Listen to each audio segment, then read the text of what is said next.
A faulty thermostat may be the reason why an air conditioner won't turn off, as it can misread the temperature due to sensor malfunctions, electrical issues, poor calibration, or aging. To resolve this, try recalibrating the thermostat.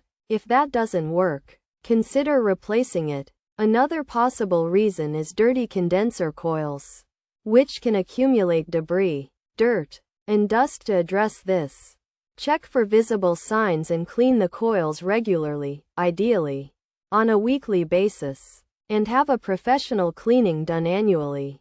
A malfunctioned relay switch can also prevent the air conditioner from turning off, so it's essential to inspect the switch for any signs of damage, burn, or irregular clicking sounds, and replace it if necessary.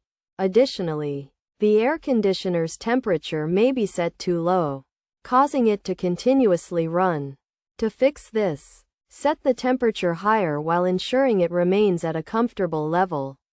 By identifying and addressing these potential issues, it's possible to resolve the problem of an air conditioner that won't turn off.